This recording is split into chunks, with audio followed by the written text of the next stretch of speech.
There's something magical about stepping into the dojo. It's where I reconnect with myself, leave the noise of the day behind, and test my limits, challenge myself, challenge my strengths. Aikido has taught me so much about balance, not only physically, but in life.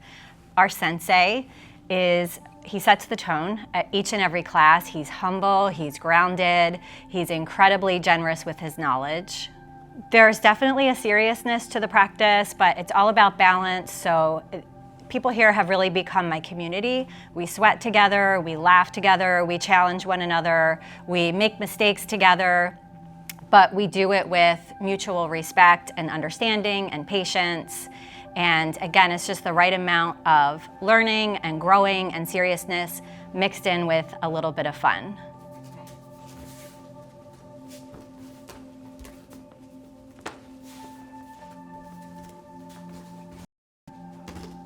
Aikido has really helped me grow not only as a martial artist, but as a person, and I'm really still growing. I get to come into the dojo several times a week, and each and every time I come, I'm learning something not just about my practice, but about myself and what I can apply to everyday life.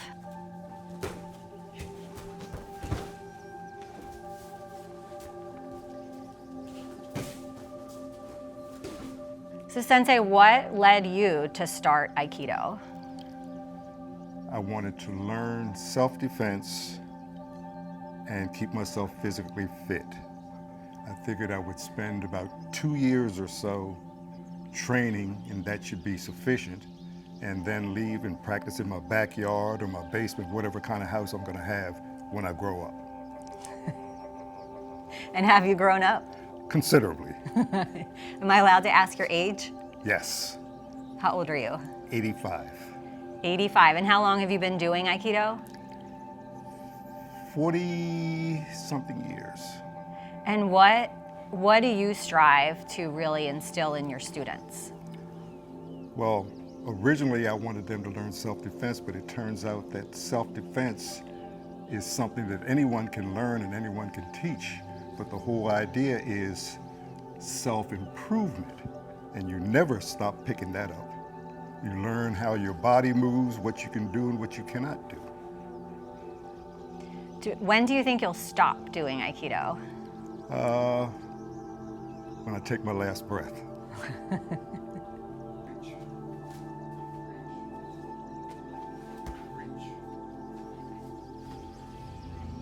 And how many adult students do we have here at the dojo?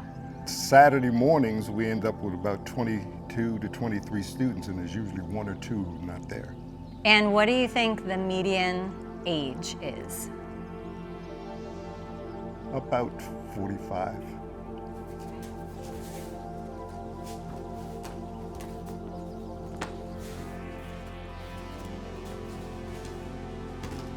Who's the oldest student? Or what's their age? You know, I'm not even sure. I don't pay that much attention to it. The only time age comes up is when somebody asks me a question about it. But I don't even think about that. And do you think it's helped keep you young, like the fountain of youth? Absolutely. Surround yourself with youngsters and pick up on their youth. Matter of fact, I prefer to teach large groups of students because I use their energy to energize myself. Small classes are a lot more work. I end up having to structure it a little bit different and focus too much on the principles and take it down.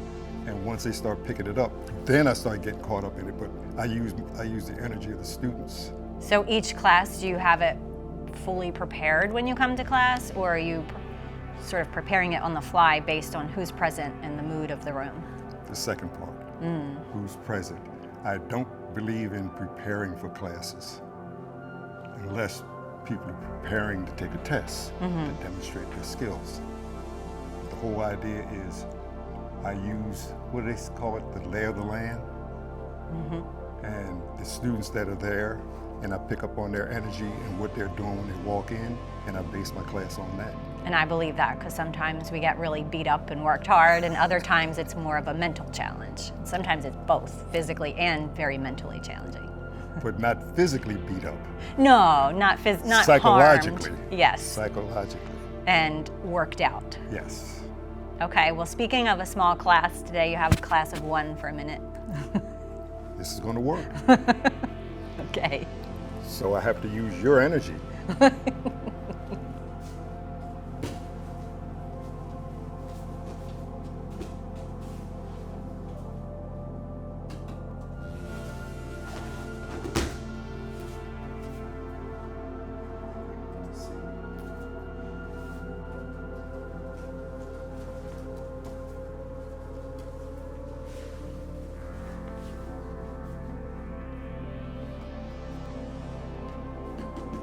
It's very enjoyable and very satisfying to watch a person change as they grow in an understanding of how to duplicate and practice these techniques.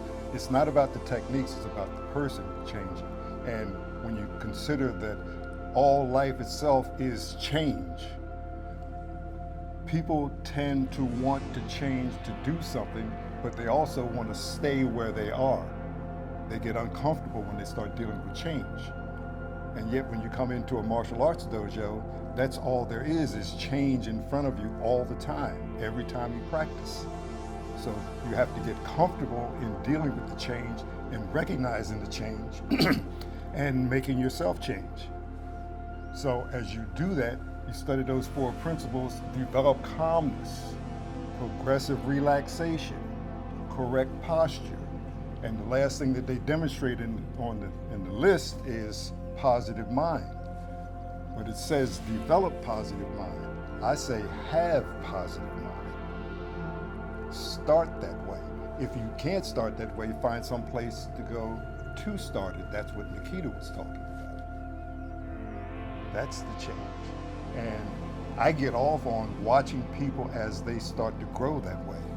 They don't get tall and big this way or this way, but that change takes place inside. And that's what I enjoy seeing. The person who comes in is not the person that goes out. Any other questions?